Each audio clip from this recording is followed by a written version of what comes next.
Bienvenue dans le podcast T'as la forme, l'émission qui parle de santé, de nutrition et de physiologie interne, ton rendez-vous bimensuel qui va te permettre d'améliorer ta santé.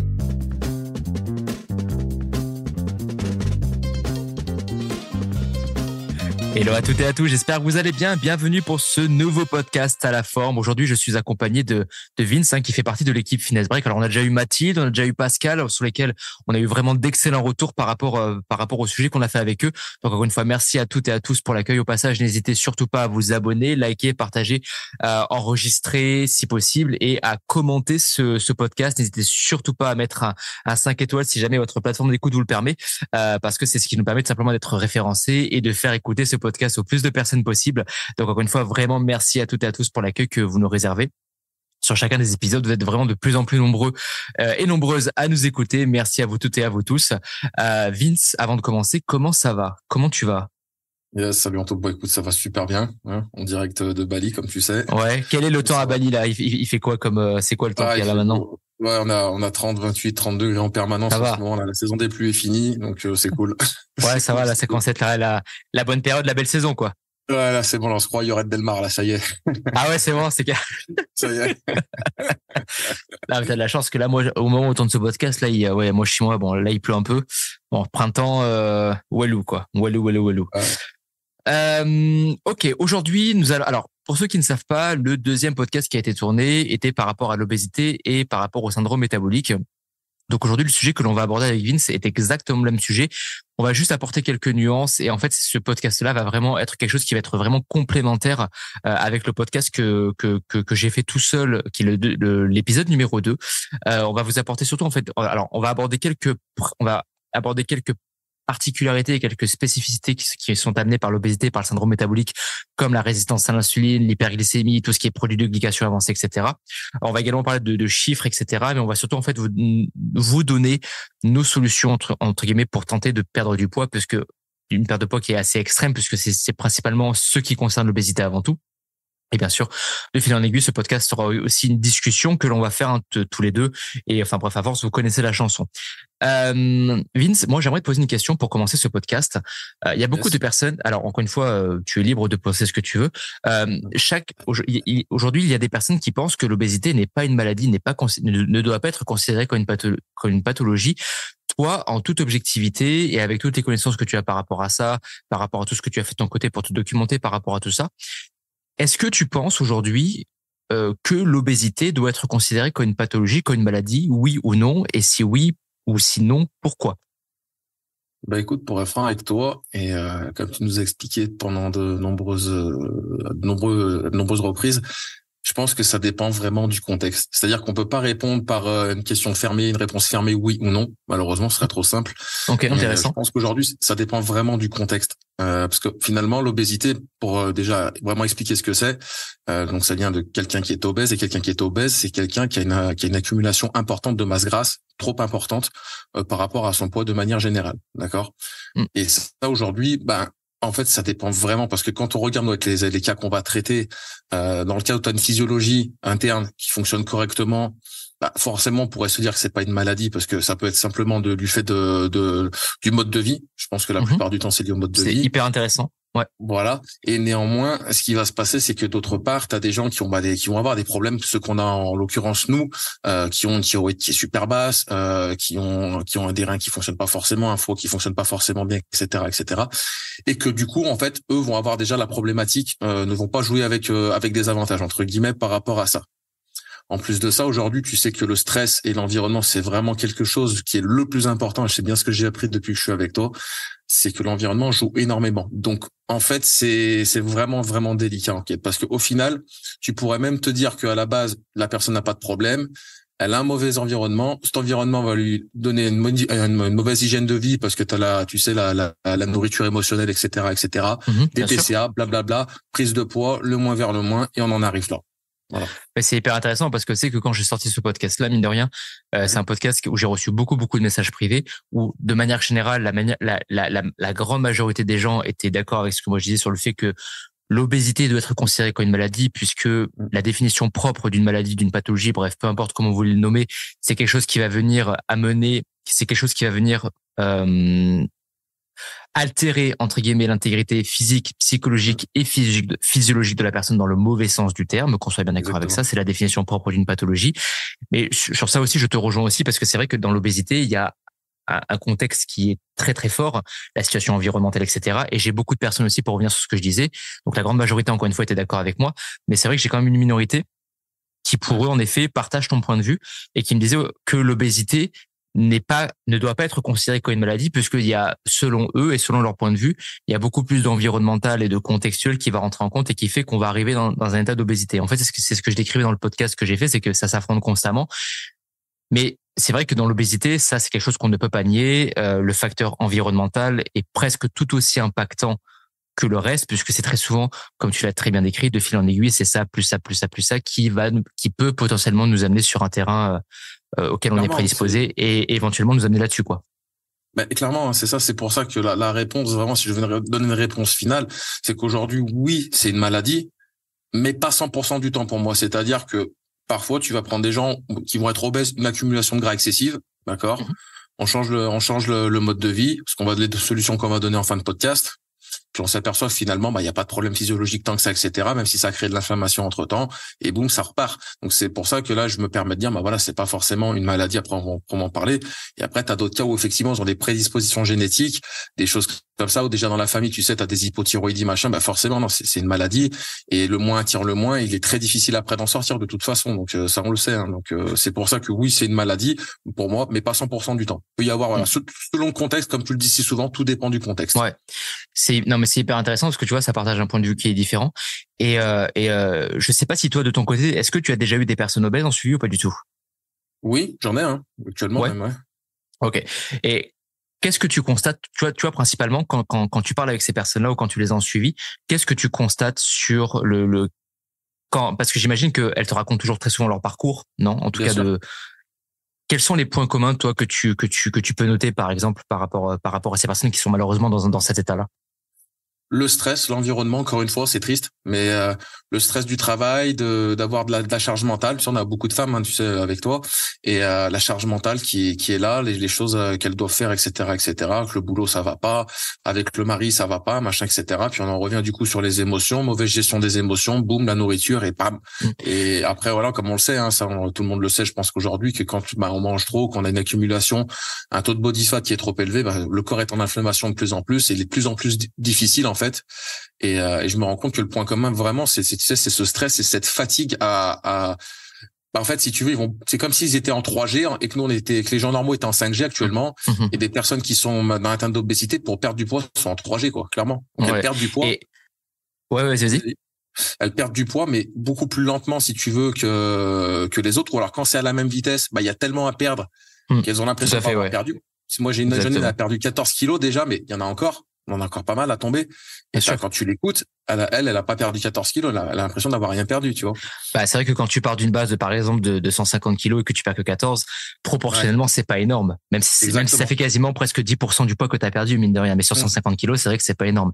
Mais est-ce que tu constates que très souvent, parce que là, tu viens de parler des facteurs, donc, du coup, actuels que l'on peut rencontrer.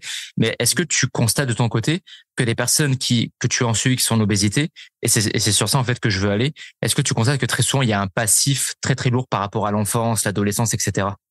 Ah, bien sûr. Déjà, t'as la manière dont la personne est éduquée au niveau de la nutrition. Ça, c'est la première chose. Donc, les routines qui se mettent en place, hein. Tu sais, nos parents à nous, on est de la génération, nos parents, on leur a dit que les chocs à pic et tout ça, c'était bon, par exemple. Donc, il y avait aussi moins de contrôle, il y avait moins de connaissances. Donc, effectivement, le passif, je te rejoins, le passif est hyper important.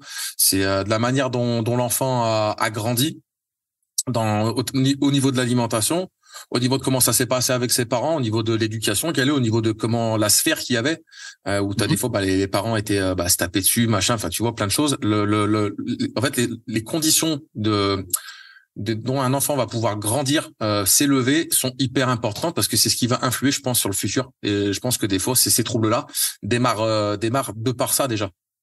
Ouais, mais moi je te rejoins entièrement. C'est vrai que c'est quelque chose que je note extrêmement régulièrement sur les personnes que j'ai aussi en suivi qui sont en obésité. C'est qu'il y a très souvent un passif qui est très très lourd, qui a commencé dès l'enfance. Alors comme tu l'as très bien cité, et on sait à quel point c'est important aujourd'hui d'avoir un environnement familial entre guillemets qui est sain dès l'enfance parce que c'est ce qui va conditionner énormément de choses à l'avenir. Très souvent, la plupart des maux que l'on va rencontrer aujourd'hui, très souvent démarrent depuis l'enfance. Et c'est un point sur lequel je te rejoins entièrement. Très souvent, il y a eu un passif très lourd au niveau familial. Au niveau scolaire aussi, et il faut le dire aussi, si encore une fois l'obésité est, alors c'est sur ça aussi que je te rejoins directement, c'est aussi une question de contexte, une question d'environnement. Très souvent des enfants qui ont subi du harcèlement scolaire, attouchement sexuel, agression sexuelle, qui ont eu enfin bref, tout un contexte de l'enfance qui a été très particulier, sont beaucoup plus sujets et beaucoup plus prédisposés à rentrer là-dedans. Et ouais, bon c'est bien. En tout cas, je suis content parce qu'on se rejoint là-dessus et c'est cool. Ouais, c'est cool, ouais. L'obésité, je pense que tu vas être d'accord avec moi. En plus, on en parlait juste avant, là, vite fait, en off, avant de commencer le podcast. Les chiffres sont assez alarmants. Et ça, toutes les instances de santé nous mettent vraiment l'alarme par rapport à ça. Parce que s'il y a bien une problématique un peu silencieuse qui progresse, qui a causé bien plus de problématiques aujourd'hui que la plupart des épidémies entre guillemets que l'on a connues, puisque aujourd'hui, on parle carrément d'une épidémie d'obésité et même de surpoids. Les chiffres augmentent. Est-ce que tu veux qu'on commence par ce sujet-là, peut-être? Pourquoi pas, hein. C'est important de remettre dans le contexte qu'aujourd'hui, savoir le pourcentage de personnes qui sont atteintes d'obésité, ouais, clairement. Ouais. Vas-y, tu veux comment? Toi, je crois que tu avais des chiffres de ton côté déjà, je crois. Ce que j'avais observé, en fait, ce que j'avais regardé un petit peu, et pour donner un ordre d'idée, en fait, en 1997, le pourcentage de personnes touchées par l'obésité, là on parle en France, hein, était de 8,5%. Sur quelle tranche de population? Alors là, c'est sur la générale, hein. J'ai pas par tranche. Okay. Après, c'est bien qu'on regarde par tranche parce qu'il y a quand même où on va parler des enfants. Mais, et aujourd'hui, ce que je veux montrer, c'est que aujourd'hui, on est à 17% et on estime, entre 25 et 29% d'ici 2030. C'est-à-dire qu'il y a une accélération, et les projections de l'OMS, elles ont été réalisées, autour de 2016, d'accord? Donc c'est vraiment très alarmant quand on sait ce que ça répercute derrière, parce qu'on parle souvent de la cigarette, de l'alcool, tout ça, etc. Bien sûr. Et justement, la maladie silencieuse de l'obésité, les risques cardiovasculaires, etc. C'est hyper grave, quoi. Donc c'est très important de s'alarmer, de faire le nécessaire, quoi. Ouais, moi j'ai regardé des tranches. Alors ça va être un peu long, donc. Moi, j'ai pris 90. Pourquoi 90 me demande pas, je sais pas. Parce que c'est mon année de naissance, donc j'ai pris 90. Voilà. J'ai pris 90 à 2023, donc accrochez-vous parce que c'est quand même assez balèze. Pour les tranches de 10 à 15 ans, dans les années 90, pour les 10 à 15 ans, 12% des enfants de 10 à 15 ans, 12% des 10 à 15 ans étaient considérés comme étant en surpoids. En 2023, c'est 18% pour le surpoids. L'obésité, c'était 5%. En 2023, c'est 7%. Pour les tranches d'âge qui vont de 15 à 20 ans, en 90 pour le surpoids, on parle de 18%. En 2023, c'est 23%. En obésité, on était à 6% pour les années 90. Et pour 2023, on est à 16%. On a quasiment doublé. C'est énorme. C'est énorme. Pour les 30-40 ans, pour les 20-30 ans, pardon. Non, pardon, je me suis trompé. Pour les 15 à 20 ans, en 90, on était à 6% d'obésité et en 2023, on est à 11% d'obésité. Pardon. Pour les 20 à 30 ans, en 90, pour le surpoids, on est à 22%. Pour le surpoids, en 2023, on est à 30%. Pour l'obésité, donc du coup, c'est là où je me suis trompé tout à l'heure, on est dans les années 90, pour les 20 à 30 ans en obésité, on était à 8% et là, on est à 16% en 2023. Donc, c'est là où ça a quasiment doublé. C'est tout simplement énormissime. Pour les 30-40 ans, dans les années 90 pour le surpoids, on était à 25%. Et là, en 2023, on est à 35%. Pour les obésités, de 30 à 40 ans, dans les années 90, on avait 10% de la population de cette tranche d'âge qui est considérée comme obèse. Et là, aujourd'hui, en 2023, on est à 20%. Donc là aussi, ça a quasiment doublé. C'est énorme. Pour les 40-50 ans, dans les années 90, pour le surpoids, pour 40-50 ans, on est à 28%. En 2023, on est à 38%. C'est énorme. Et pareil, et là aussi, c'est presque du simple double. Dans les années 90, pour l'obésité, pour les 40-50 ans, on était à 12%. Là, on est quasiment à 23% en 2023. Ça a quasiment doublé là aussi, c'est énorme. Et pour les 50 ans et plus, dans les années 90, pour le surpoids, on était à 30% et en 2023, on est à 40%. Et là, pareil, presque pareil du simple double. Dans les années 90, pour l'obésité, 13% pour les 50 ans et plus, et là, quasiment 25%. C'est quasiment du simple au double là aussi. C'est énorme. C'est énorme. On a une explication pour ça en plus, très simple. C'est que c'est bien que tu aies pris le 90 et notre génération, parce que nous, on a vu changer la société, du coup, et la sédentarité. Pour moi, la sédentarité, c'est un des principaux facteurs de ce que tu viens d'énoncer. Parce que en fait, tu vois, ça augmente avec l'âge. Tu vois, tu me disais les 20, 30, 30, 40. Et c'est des gens qui avant travaillaient, allaient à l'usine, etc., préparateur de commandes, palette, machin. Aujourd'hui, tu es assis sur un bureau digital, bam, bam, bam. Alors ouais, c'est cool. Mais du coup, faut faire attention. Je suis entièrement d'accord avec toi. Et c'est vrai que, comme on l'a dit, en fait, quand on prend toutes les tranches d'âge que je viens de citer, de 20 à 50 ans et plus, à chaque fois, c'est quasiment du simple au double.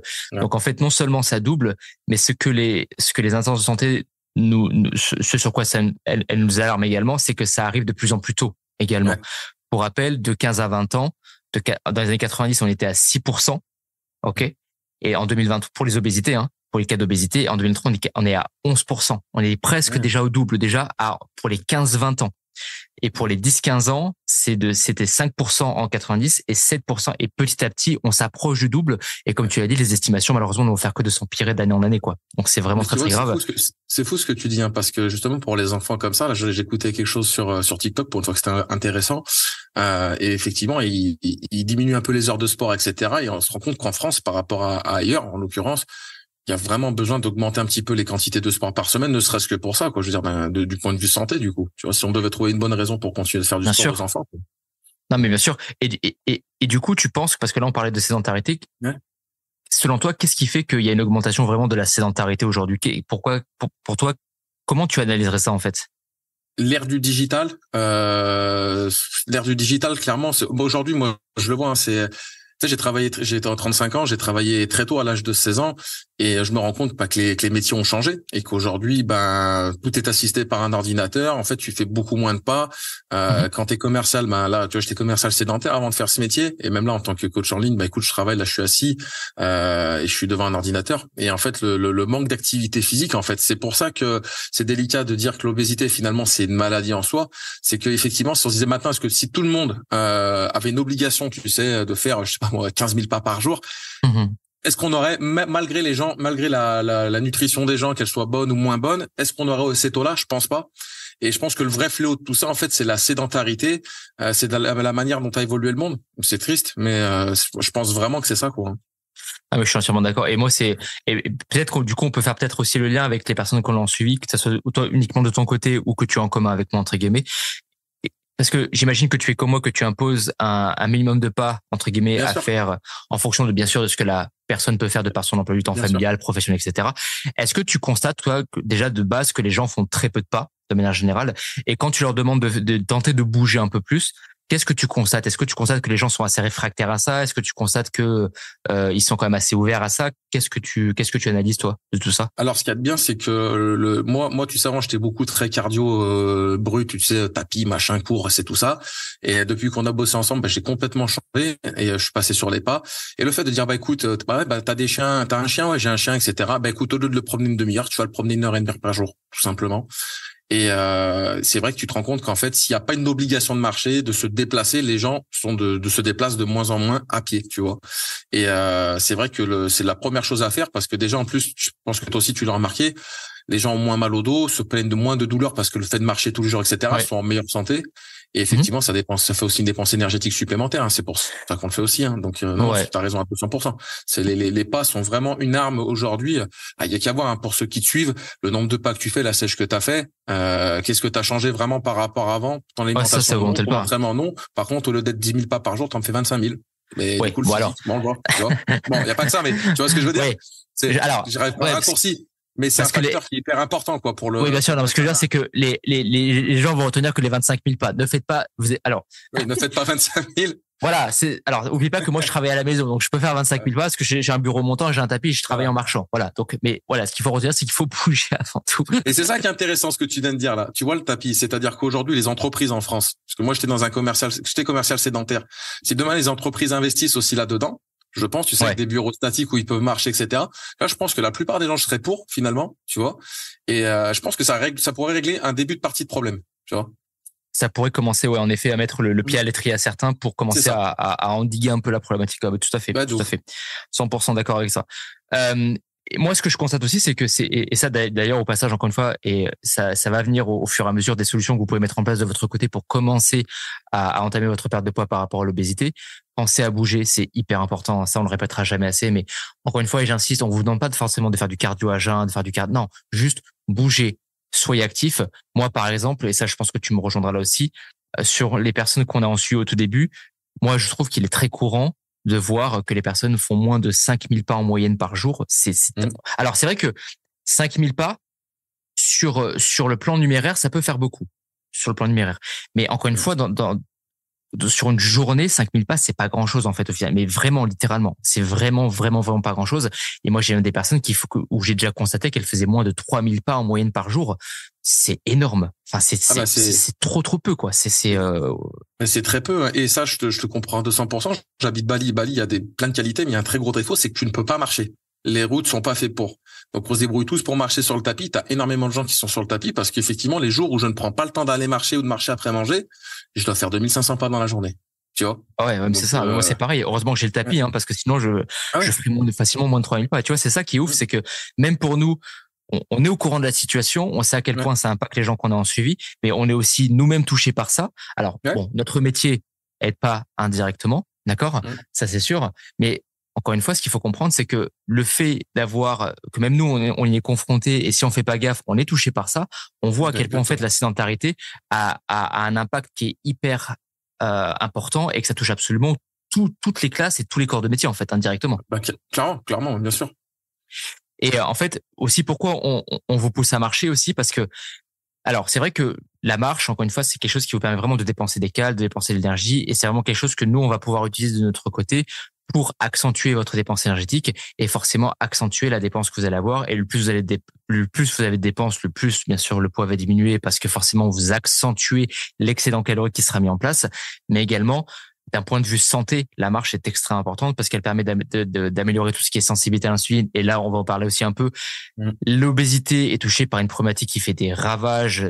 Et on sait à quel point l'obésité amène des problématiques comme tout ce qui est syndrome métabolique, amène également tout ce qui est résistance à l'insuline. Et c'est également la porte ouverte au diabète.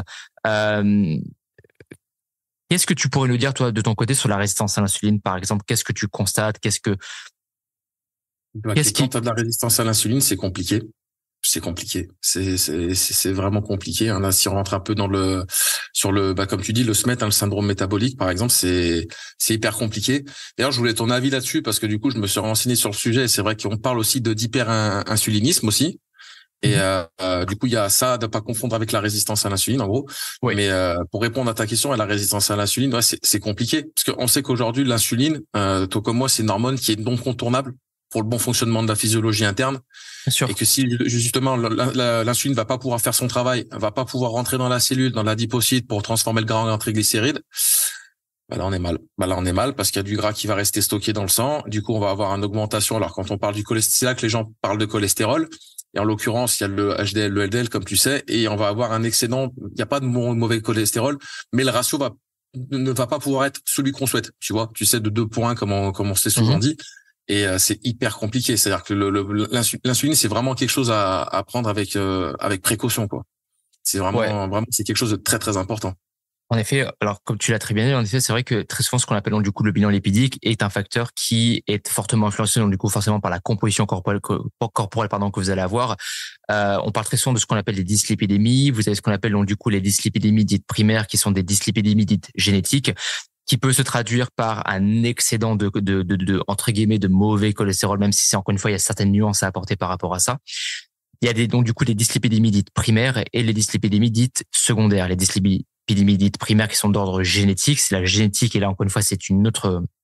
Ces dyslipidémies-là sont génétiques, mais elles ne représentent qu'une minorité des cas que l'on peut recenser.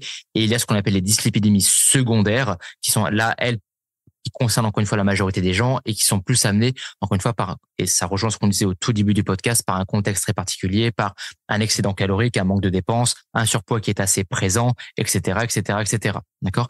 Donc, juste pour resituer, et après, on va rentrer un peu plus en détail là-dessus. La résistance à l'insuline, c'est simplement en fait une condition dans laquelle les cellules du corps deviennent beaucoup moins sensibles à cette fameuse hormone que tu as décrite, qui est l'insuline, qui est une hormone, encore une fois, qui est produite par le pancréas. l'un des rôles principaux de l'insuline, c'est une hormone qui est hypoglycémiante, qui est là pour faire en sorte que la glycémie s'abaisse. L'insuline est essentielle pour réguler donc du coup le glucose dans le sang, qui est le sucre qui est présent au niveau sanguin. Normalement, lorsque l'on mange, l'insuline permet aux cellules de capter entre guillemets le glucose et de l'utiliser comme énergie. N'oubliez pas que l'un des substrats préférés de l'organisme, c'est le sucre, contrairement à ce qu'on veut bien nous faire croire. Et le glucose est vraiment le substrat il adore ça. Le corps adore le glucose, adore le sucre. Donc vous devez lui donner du sucre et du glucose. S'il vous plaît. Alors moi de mon côté, je vais faire un podcast spécialement dédié à ça. Il y a un truc qui m'énerve un peu, c'est que dès qu'on parle de sucre, on pense de suite à donuts, pâtisserie, viennoiserie, saloperie en tout genre. Mais le sucre, c'est pas ça. Encore une fois, le sucre, c'est quelque chose dont votre corps a besoin. Et on parle bien sûr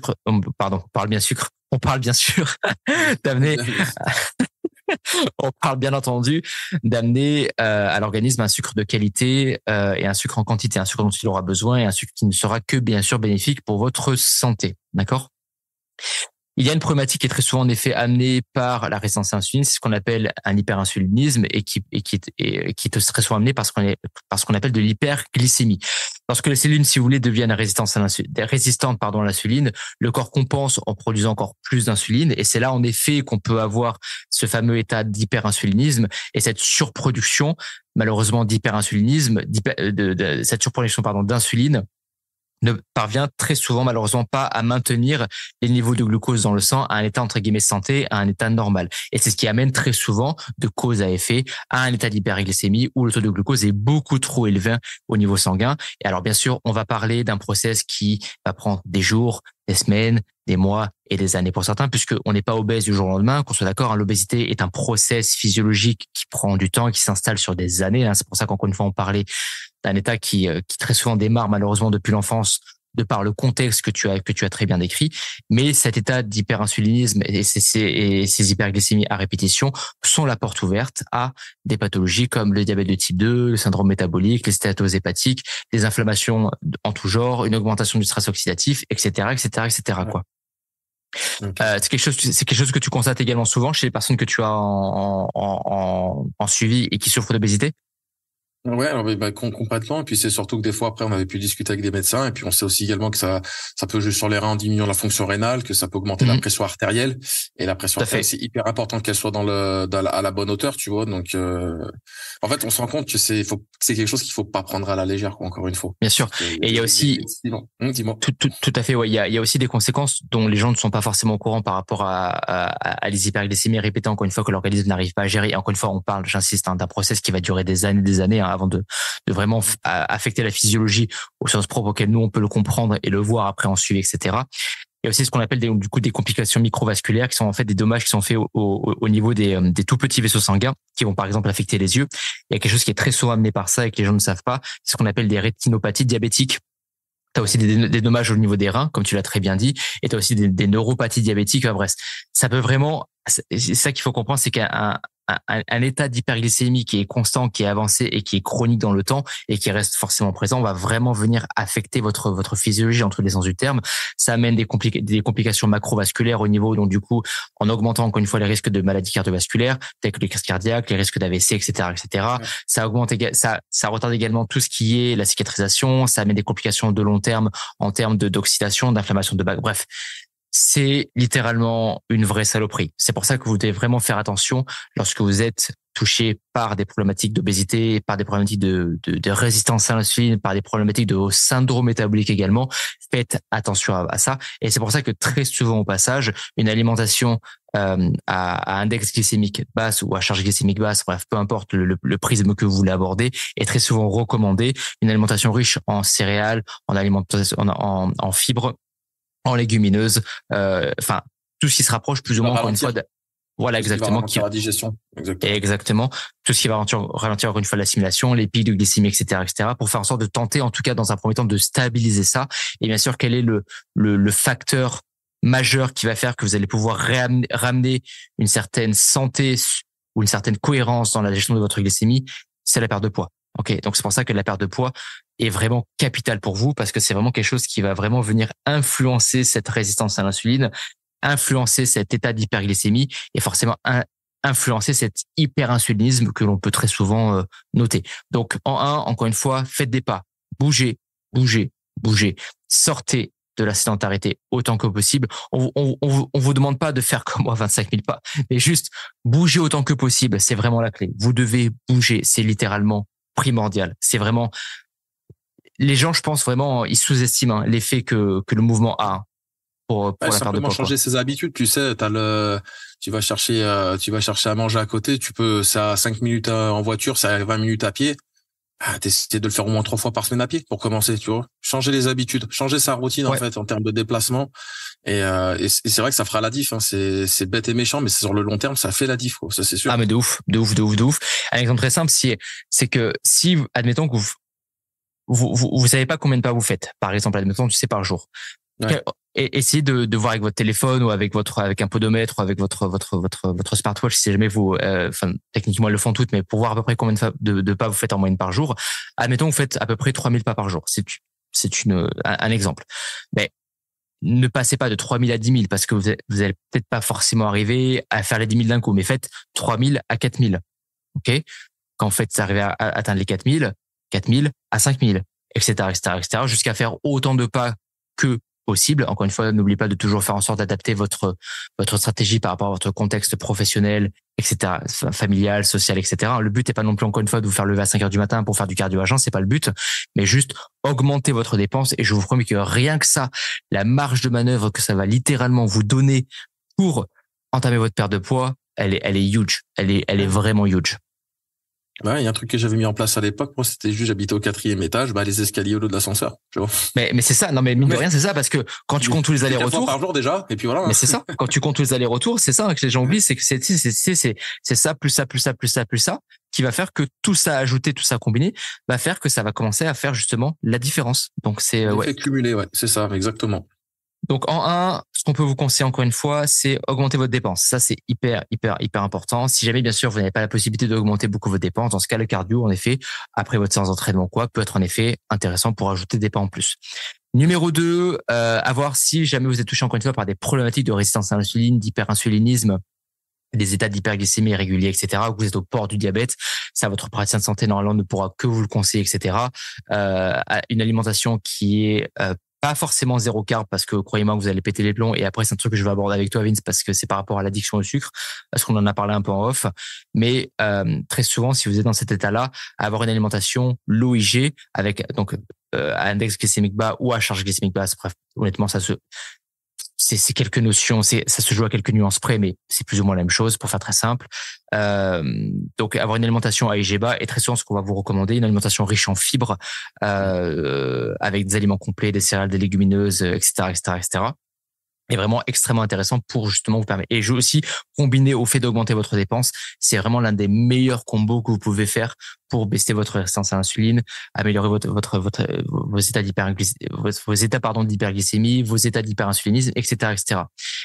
On en parlait un peu en off. Est-ce que tu penses, là, je veux vraiment ton avis pur et dur. Ouais, c'est comme pour l'obésité. Est-ce que tu penses, parce que c'est quelque chose qu'on entend souvent également, est-ce que tu penses, toi, de ton côté, qu'il y a une addiction au sucre? Est-ce que tu penses que le sucre est réellement une drogue ou pas? Je veux vraiment ton avis vraiment réellement objectif par rapport à ça. Écoute, je suis en plein dedans parce que j'ai aucune honte à cacher ça. Tu sais à quel point je suis addict. Moi, addict. Alors, j'utilise le mot addict, d'addictif au Coca Zéro parce que c'est vrai que je ne peux pas m'en passer. Alors, c'est du aspartame, mais ça envoie à mon cerveau ce goût sucré dont j'ai besoin. Et c'est encore une fois, je pense pas parce que quand vraiment j'ai la volonté de, tu sais, quand je pars en compétition et que je si tu veux dans ma tête, je me drive, je peux le couper, tu vois. Et puis même deux trois, j'arrive à couper, mais je pense pas que ce soit une addiction. Je pense qu'on peut faire, mais faut vraiment vouloir se reprendre en main, avoir une réelle ambition une réelle motivation, je dirais, pour vraiment se séparer du sucre. Je sais que moi j'ai besoin, en tout cas en tant que personne humaine comme tout le monde, d'une réelle motivation pour me dire ok, je coupe, tu vois. Mais du coup, comment on pourrait qualifier ça? Ce besoin, entre guillemets, que tu as. Est-ce que pour toi, c'est vraiment une addiction ou est-ce que c'est simplement, parce qu'on a tous besoin de sucre indirectement, mais c'est pas pour autant que c'est une addiction parce qu'on en a besoin sur le plan physiologique. Est-ce que tu penses pas que c'est plus ça peut-être qui fait que? Bah, je pense que c'est mon corps qui demande effectivement ce sensation de sucre parce que comme je mange toujours très, tu sais, sans sauce, enfin très dry, comme j'essaie d'avoir l'hygiène de vie la mieux possible pour moi, ouais, je pense. Alors après, ça dépend exactement de la définition du mot de l'addiction, tu vois. Il faudrait vraiment bien redéfinir le mot avant. Je pense pour moi, mais je veux pas me tromper en disant ça. Pour moi, c'est une addiction. J'ai cette addiction-là. Maintenant, est-ce que le sucre est addictif? Est-ce que dans ma tête, je me dis, ouais, j'ai une addiction, c'est comme ça, et puis je me laisse aller dans le truc, tu vois, c'est délicat, encore une fois. En prenant du recul sur le sujet, je pense être addictif, je pense avoir une addiction, moi, à ça. Maintenant, est-ce que le sucre est une addiction lui-même? Non, je ne pense pas. Je pense que c'est comme tout, quoi. C'est question de routine, de changement d'habitude. Quand j'arrive à réduire et tout ça, bah, j'arrive à réduire et je sens pas un manque, tu vois. Donc, bien sûr, bien sûr. Ouais. Alors moi, je pense pas que. Alors encore une fois, je vais faire un podcast de mon côté par rapport à ça. Ouais. Je pense pas que le sucre soit une drogue parce que si c'était le cas, encore une fois, on verrait des gens, tu sais, comme ceux qui prennent de la drogue, en train de se faire des intraveineuses de sucre, en train de se faire des rails de sucre. Et ouais. Là, ce que j'aimerais que vous fassiez tous, si vous écoutez ce podcast, si vous avez du sucre blanc à la maison, ok, sucre de table classique, hein, vous prenez une cuillère et mettez la cuillère dans votre bouche. Est-ce que je pense qu'on est d'accord avec ça. Ça va pas te créer une dépendance pour autant. Tu vas pas avoir un envie irrépressible de recommencer. Et tu verras pas, enfin, actuellement, on voit pas de gens qui sont en train de se faire des intraveineuses de sucre ou des rails de sucre avec le nez, etc., etc., etc. Donc, il y a pas pour moi cette dépendance au sucre. Pour moi, le sucre n'est pas une drogue à proprement parler, puisque on n'est pas, je pense, dans un contexte qui fait que le sucre est une drogue. Par contre, le problème, c'est qu'aujourd'hui, le sucre et ce que notre société en a fait peut en effet cacher certaines choses. Mais pour moi, c'est accuser le mauvais cheval. Tu vois ce que je veux dire? Le sucre n'est pas le diable que l'on veut bien penser. Pourquoi? Alors, le problème, c'est imagine, on fait un micro-trottoir tous les deux. On va poser une question à une vingtaine de personnes. D'accord? On fait un micro-trottoir et on va leur dire, pour vous, c'est quoi le sucre? Je suis quasiment sûr et certain que dans 8 à 9 cas sur 10, 18 à 19 cas sur 20, les gens vont nous dire, ah oui, donuts. On leur dit, c'est quoi le sucre? Pâtisserie, gâteau, donuts, etc., ouais. etc. Ils identifient mal, en fait. Le sucre avec le food, en fait. Exactement. C'est complètement différent. C'est exactement ça. Et ce qu'il faut dire également, c'est que c'est un truc que les gens oublient, c'est que nos chers industriels, alors, autant on peut les blâmer pour beaucoup de choses parce qu'on sait qu'ils sont pas très bien sur certaines choses, autant grâce à eux, on a aujourd'hui accès à beaucoup d'aliments qui sont extrêmement bénéfiques pour notre santé, etc., etc. Mais ça, on y reviendra aussi parce que c'est aussi un sujet de contextuel à prendre en compte. Mais par contre, on sait que nos chers industriels sont très forts pour travailler sur ce qu'on appelle la palatabilité des aliments. C'est en fait la palatabilité, c'est quoi? C'est le fait de rendre l'expérience d'un aliment hyper intense d'un point de vue gustatif, l'odeur, la texture, le goût, le croustillant, le packaging, la couleur de l'aliment. Tu vois, c'est vraiment le fait de rendre intense, le fait de rendre, et en fait, tous nos sens sont stimulés. Alors, encore une fois, c'est étudié tout est étudié pour que tous nos sens soient stimulés pour rendre l'expérience de l'aliment hyper intense. Et c'est ça, en fait, qui peut, en effet, amener le fait que certains aliments, des fois, on est constamment en train de picorer, ou on a du mal à se retenir. Alors, bien sûr, tout ça combiné au fait qu'il y a très souvent aussi beaucoup de contextuels sur le stress, la fatigue, l'éducation qu'on a reçue par rapport à ça, ouais. Notre enfance aussi qui nous a beaucoup conditionné par rapport à notre sensibilité entre guillemets au sucre. Mais cette palatabilité, elle est tellement bien travaillée de la part des industriels que honnêtement, on peut comprendre qu'il y ait beaucoup de gens qui pensent qu'il y a une certaine addiction au sucre, que le sucre est littéralement une drogue. Mais pour moi, de mon point de vue, non, parce que cette palatabilité-là, elle est tellement bien travaillée, elle vient tellement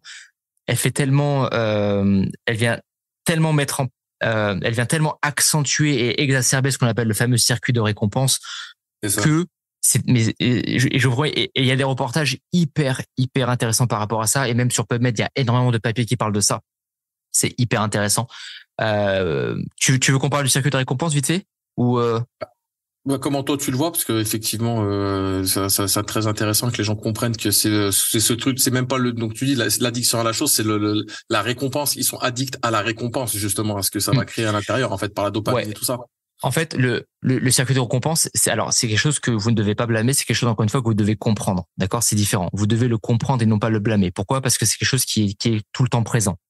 Le circuit de récompense, en fait, c'est un ensemble pour faire très simple, de structures cérébrales qui vont être impliquées dans la motivation, le plaisir et l'apprentissage. D'accord? Et ça joue vraiment un rôle qui est crucial dans la régulation des comportements motivés par les récompenses, comme la nourriture, le sexe, par exemple, hein, les interactions sociales, etc., etc. Alors, on va pas rentrer exactement en détail dans comment se régule ce système de récompense-là, parce que c'est tout un ensemble physiologique et il y a tout ce qui est, en fait, il y a 4 parties très importantes. Il y a le noyau accumbens, il y a tout ce qui est aire tegmentale, il y a le cortex préfrontal, il y a les amygdales et l'hippocampe qui vont, pour faire très simple, réguler les quantités de dopamine qu'on a au sein de l'organisme. Et on sait à quel point la dopamine est un neurotransmetteur qui est important. Et c'est un neurotransmetteur qui est littéralement clé dans ce circuit de récompense. Elle est libérée dans le noyau accumbens, qui va venir stimuler toutes les autres parties, etc., etc., etc.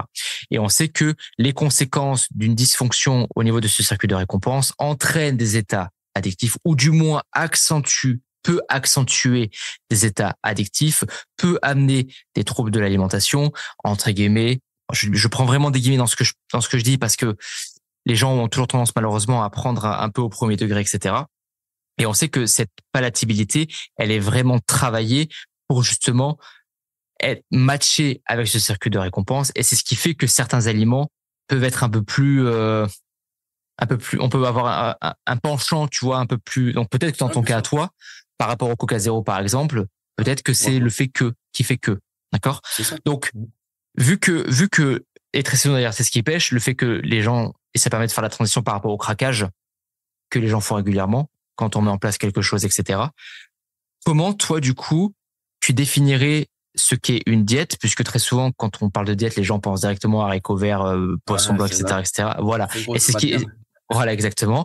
Et c'est ce qui peut faire justement le parallèle avec l'addiction au sucre, parce que c'est les gens qui craquent, qui disent oh, j'ai craqué parce que je suis addict au sucre, etc.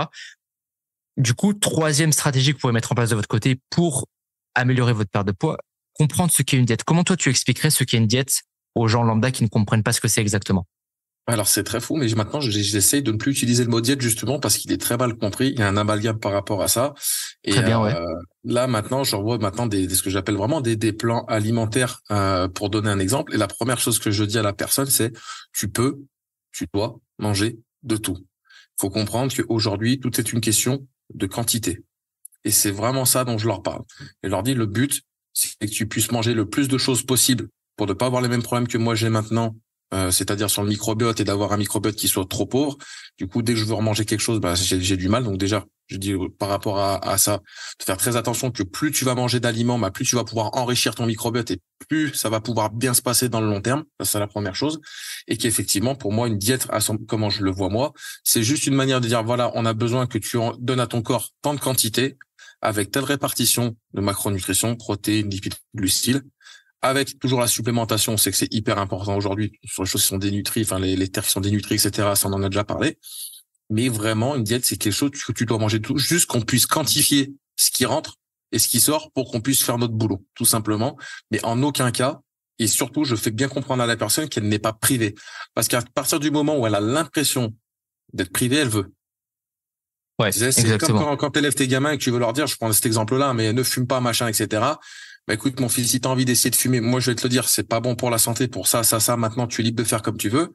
Déjà, de 50% en moyenne, statistiquement, la personne va pas forcément le faire, tu vois. Dès que tu veux priver quelqu'un de quelque chose, inconsciemment, il a envie de le faire. Tout à fait. Tu auras des enfants, touche pas, tu vas te brûler. Tant qu'ils sont pas brûlés, ils touchent le truc, tu vois. Sur ça, je suis entièrement d'accord. Et c'est pour ça qu'encore une fois, et sur ça, je pense qu'on va se rejoindre. Il y a en effet la quantité de calories que vous allez mettre en place qui va plus ou moins accentuer le déficit calorique, qui va vous permettre encore une fois d'accélérer votre perte de poids ou du moins d'arriver à la tenir sur du long terme. Mais ce que vous devez comprendre, c'est que l'un des facteurs premiers, c'est l'adhérence en fait que vous allez mettre en place. C'est-à-dire l'adhérence, c'est quoi? C'est simplement le fait de mettre dans votre alimentation des aliments, de mettre en place une alimentation que vous aimez, à laquelle vous adhérez, une alimentation dans laquelle vous n'aurez pas de sensation de privation, une alimentation dans laquelle vous n'avez pas de sensation de frustration. Un truc sur lequel j'aimerais mettre un point d'honneur, c'est que malgré toute l'ouverture d'esprit qu'on peut avoir par rapport à la mise en place d'une alimentation à laquelle on adhère, moi je pense que, et ça vous devez le comprendre, que ça soit une perte de poids classique ou non, et là, je pense que je vais mettre un petit tacle à tous les coachs qui disent qu'on ne peut pas perdre de poids sans frustration. Je pense que ça, c'est un peu mentir aux gens. Il y aura forcément Oui. de la frustration sur les quantités. D'accord? Oui. On a beau vous apporter toute la flexibilité du monde, entre guillemets, toute l'ouverture d'esprit qu'on veut par rapport à l'alimentation sur le choix d'aliments auxquels vous aurez accès.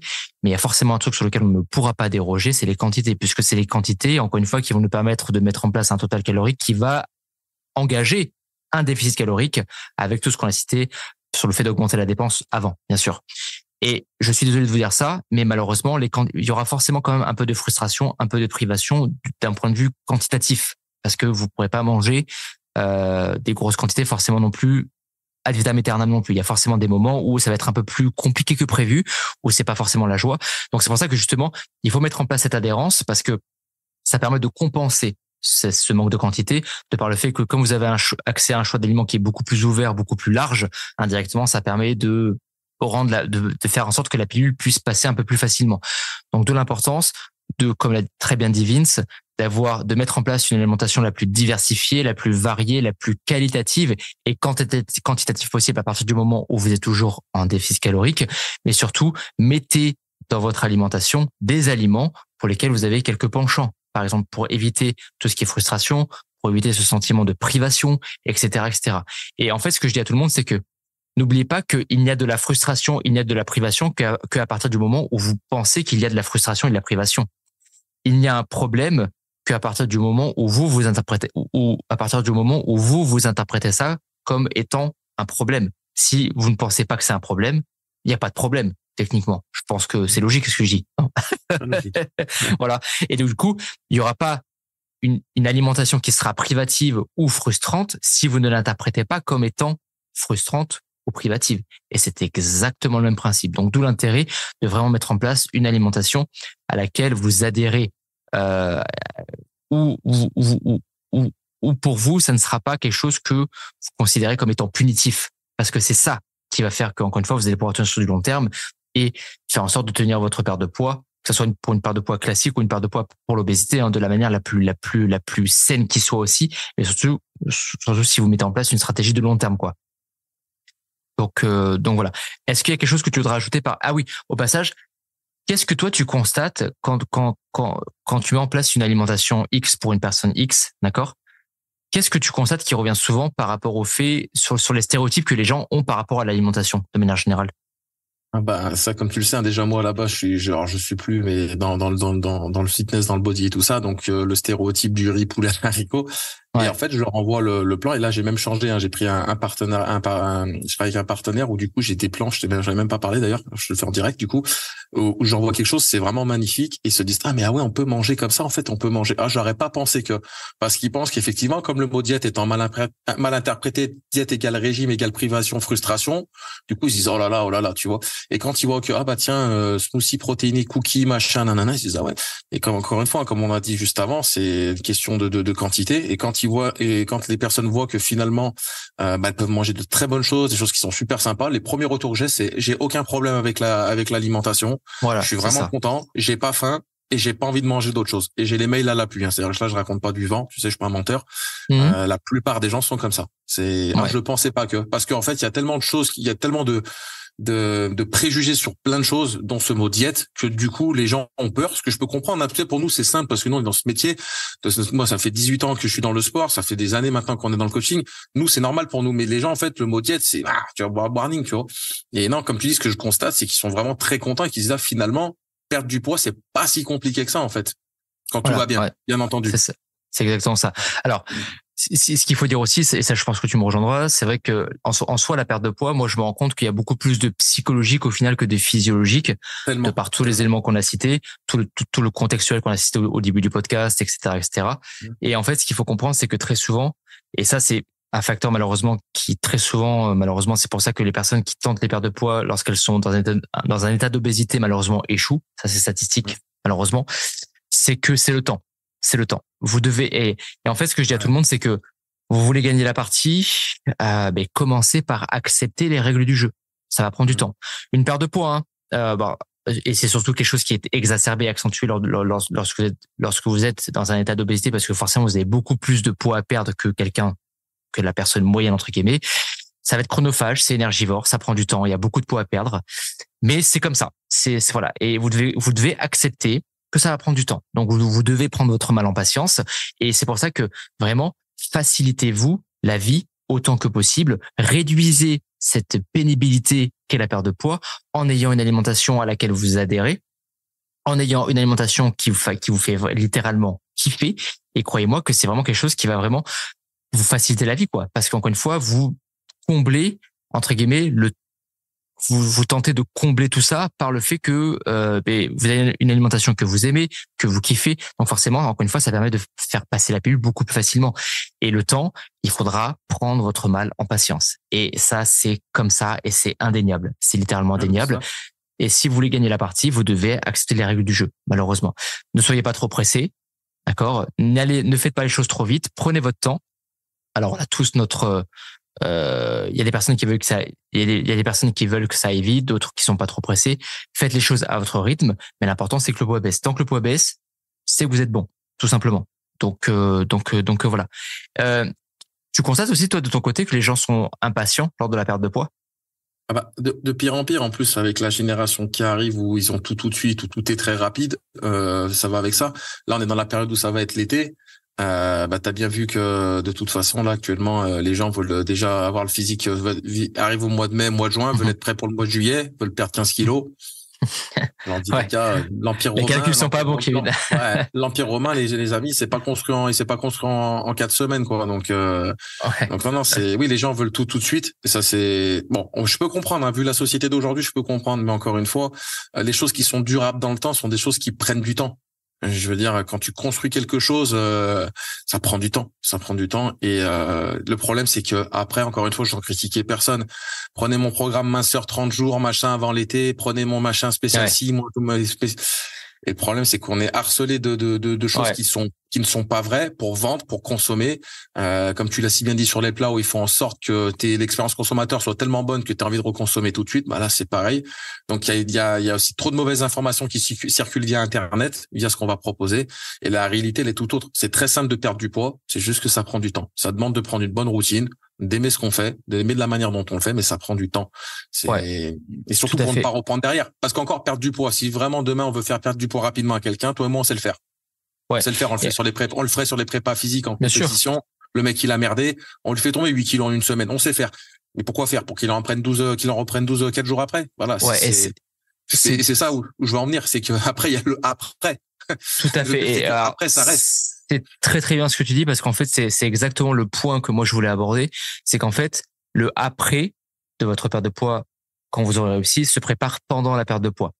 Dans le sens où c'est pour ça que vous devez avoir la perte de poids la plus saine qui soit, encore une fois en ayant une alimentation à laquelle vous adhérez, parce que quand le poids sera tombé de manière définitive, et c'est pour ça que très souvent et statistiquement les gens une fois qu'ils ont fait leur perte de poids reprennent au minimum le poids qu'ils ont perdu ou le double et voire même pire dans certains cas parce qu'ils ont tellement mis en place une alimentation qui est restrictive, frustrante, privative selon ce que eux encore une fois estiment être quelque chose de frustrant, privatif et restrictif parce qu'on n'a pas tous notre même définition de ça et encore une fois on a tous une appréciation de ce mot-là qui est différente, mais c'est pour ça que le après de la perte de poids se prépare pendant la perte de poids, d'où l'intérêt de faire la perte de poids la plus saine possible en vous privant le moins, entre guillemets, en vous frustrant le moins, etc., parce que le problème, c'est qu'on sait ce qui se passe. Dès que vous atteignez le poids, vous dites tous, très souvent, malheureusement, la même chose. Ah, c'est bon, la perte de poids est terminée, je vais me faire une semaine de pause. Sauf que la semaine de pause, elle se transforme en des mois de pause et bon, ça explose. Et là, ça ajoute encore plus d'énervement, de frustration pour le coup, et on est reparti. Voilà, voilà, c'est exactement ça. Et après ils se disent putain, j'ai fait tout ça pour rien. Voilà. Et c'est pour ça que très souvent directement, alors couplé bien sûr encore une fois d'autres facteurs, le pourquoi du comment les pertes de poids échouent, puisque c'est très souvent les mêmes schémas en fait à chaque fois qui se reproduisent. Hein. Ouais, c'est ça. Et je rebondis sur ce que tu disais. Là, on arrive aux abords de l'été. On tourne ce podcast. Nous sommes le 20 mai. L'été là dans un mois parce que ça commence le 21 juin en fait de la musique. Là, c'est ça que je trouve, c'est que tous les ans, tous les ans, ça fait un carnage. Hein. On voit les programmes, les challenges 30 jours sans sucre, tous les produits pour diminuer la cellulite, les crèmes brûlantes, tous les ans. Et en plus, c'est ouf parce que tout le monde sait que c'est de la merde. Hein. Tout le monde sait que c'est littéralement de la merde, mais tous les ans, ça fait un massacre. Ça fait un massacre. Tout tout le monde cherche le produit miracle, la recette miracle. Et en fait, quand tu rentres dans le détail, on est dedans depuis longtemps maintenant, mais en fait, le secret, c'est qu'il n'y a pas de secret. C'est exactement ça. Il n'y a pas de secret. C'est de la même manière que quelqu'un va réussir son examen, son diplôme, bah, il a travaillé toute l'année. Tous les jours, il a fait, puis il est arrivé au résultat. Et c'est pour ça que je parle de la routine et de mettre en place une routine qui te convient, parce que quand cette routine, elle te plaît, c'est là que tu n'en sors pas et c'est là que tu ne reprends pas. Parce que les habitudes que tu as prises te conviennent. Et comme tu dis, hein, je pense que toi, tu as fait comme moi aussi. La première fois que j'ai fait une compétition, perdu 22 kilos en 3 mois pour la compète, très, très bien, hein, nickel. Mon pote, après, derrière, déjà, en 3 semaines. Non, voilà, tout de suite. À la première. 15 kilos. Voilà. C'est parce que frustration, j'ai le droit de manger. Moi, j'ai fait 15 kilos 2 semaines. Moi, j'ai fait la première. Voilà. Donc, c'est vraiment l'exemple. C'est vraiment l'exemple de quand on prive, quand on frustre et quand on ouvre les vannes. En fait, faut juste c'est changer sa routine. Et je reviens là-dessus, je pense que tu seras d'accord avec moi, c'est checker l'environnement qu'on a autour de soi. Pour les personnes qui sont vraiment obèses, je pense qu'un suivi par un thérapeute, hypnothérapeute peut être quelque chose de très intéressant en plus, quand le budget le permet, bien entendu. Bien sûr. Je pense que vraiment le côté psychologique est hyper important parce que des fois, au niveau de la gestion émotionnelle, bah, les gens replongent parce que la fatigue, parce qu'ils ont eu passé une journée de merde, parce que je me dis, ils ont passé une sale journée. Et je pense que se faire suivre par un thérapeute, c'est quelque chose de très important. Et même dès le plus jeune âge, ce serait très, très important pour éviter genre problème. Je pense que c'est aussi une solution, mais à grande échelle. C'est que dès l'enfance, déjà, je pense qu'on devrait à l'école avoir un thérapeute. Vraiment. Plus je grandis, puisqu'on se rend compte que nous, on travaille sur nous. Moi, j'ai pas honte à le dire. Je vois une hypnothérapeute. Et à chaque fois, je reviens, j'avais 10 ans, j'avais 8 ans, il y avait ça, il y a eu ça, tu vois. Ouais, si on avait traité le problème tout de suite, bah, voilà. Et c'était des problèmes par rapport à la nourriture aussi, tu vois. Non, bien sûr, bien sûr. Comme quoi, encore une fois, tu vois, on en revient toujours à ce contextuel, encore au final, hein. C'est toujours de quoi vous avez fait ça, plus ça, plus ça, plus ça, qui, encore une fois, vous amène sur le terrain que vous connaissez aujourd'hui. Et alors certaines personnes vont malheureusement arriver dans des cas d'obésité, d'autres personnes vont être en surpoids, d'autres personnes vont déclencher des problèmes digestifs, d'autres personnes vont avoir des problématiques de fatigue chronique, d'autres personnes vont commencer à avoir des problématiques hormonales. Bref, voilà. En gros, ce qu'il faut comprendre, c'est que l'état de votre physiologie d'aujourd'hui, l'état de votre santé d'aujourd'hui n'est que le reflet, encore une fois, de tout ce qui s'est passé avant. Toujours, en fait, il n'y a pas de raison techniquement que votre corps, encore une fois, pète les plombs comme ça du jour au lendemain. C'est toujours une succession d'étapes, une succession de choses, un ensemble de causes qui vont faire que, alors multiplié par le nombre de jours, de semaines, de mois et d'années, multiplié par l'intensité auquel vous êtes exposé plus ou moins à ces différents stress, ces différents traumas, ces différentes épreuves, etc., qui vont faire que votre physiologie va tendre d'un côté plus que de l'autre. Mais ça, en fait, ça rejoint le podcast 101 en fait que j'ai fait, c'est qui est vraiment le premier que j'ai tourné, qui est comment être en bonne santé, et qui est vraiment le podcast 101 que vraiment je vous invite à écouter toutes et tous, parce que c'est vraiment celui qui reprend les bases. Et croyez-moi que ce podcast là est vraiment quelque chose qui vous permettra de comprendre beaucoup de choses sur probablement le pourquoi du comment vous en êtes là aujourd'hui. Et qu'encore une fois, c'est important de comprendre ce concept du fait que c'est ça plus ça plus ça plus. En fait, une cause, c'est jamais que ça qui va entraîner ça. C'est toujours, encore une fois, vraiment littéralement ça plus ça plus ça plus ça, multiplié par le nombre de jours, de semaines, de mois et d'années, qui va faire que vous allez être amené à aller sur ce terrain-là que vous connaissez aujourd'hui, quoi. Voilà. Est-ce que ça fait déjà 1 heure, hein, mine de rien? Là, j'en suis à 57 minutes et 30 secondes pour être précis. Quel est le mot de la fin que tu voudrais donner, Vince, pour ce podcast qu'on a fait du coup? D'apprendre à s'écouter aussi, je dirais, pour vraiment mettre une touche finale, c'est que votre corps, des fois, il vous le dit quand vous allez pas bien, etc. Et on parle de ça, plus ça, plus ça, et ça commence comme ça, des fois. Ça peut commencer comme ça. J'ai quelqu'un dans mon entourage qui a fait de l'anorexie et ça a commencé comme ça, tu vois. Ouais. Et c'est dans le sens inverse du coup, mais c'est la même chose. Et vraiment apprendre à s'écouter. Perdre du poids, c'est pas compliqué, c'est beaucoup plus simple qu'il n'y paraît. C'est juste qu'il va falloir, voilà, à un moment se dire, ok, je veux changer. Donc pour changer, il faut du changement. Changement de routine, changement d'habitude. Très très simple, hein, comme moi j'avais noté, augmentation de l'activité physique. De se déplacer plus à pied qu'en voiture, prendre le vélo. C'est ce que je conseille à mes élèves quand j'en ai qui peuvent prendre le vélo, par exemple.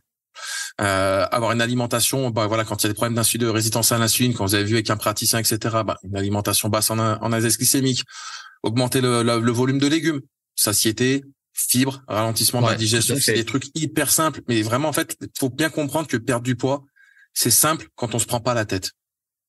Il y a un plan, vous suivez le plan. J'ai un élève, il est très stressé, très pressé, parce qu'il n'a pas le temps dans sa tête. C'est que c'est un entrepreneur jeune qui est très bien.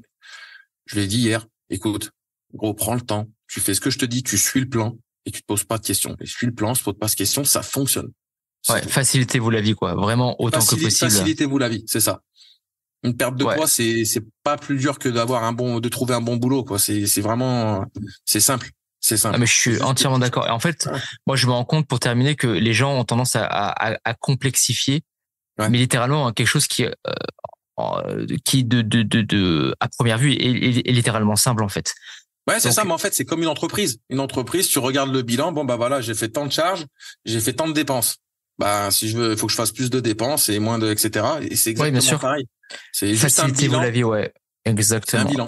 Facilitez-vous la vie, arrêtez de complexifier quelque chose qui est, mais vraiment est très simple dans le fond et dans la forme aussi.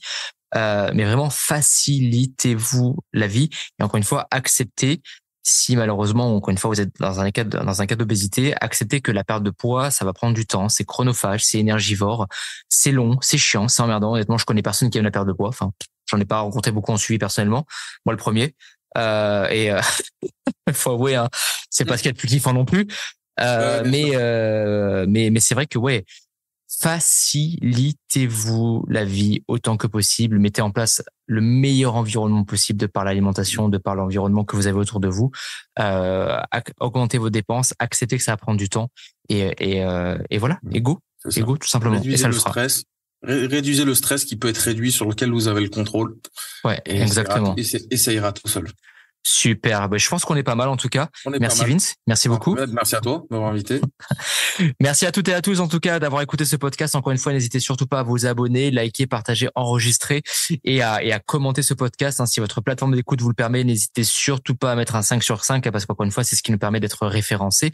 C'est ce qui nous permet également de faire écouter ce podcast au plus de personnes possible.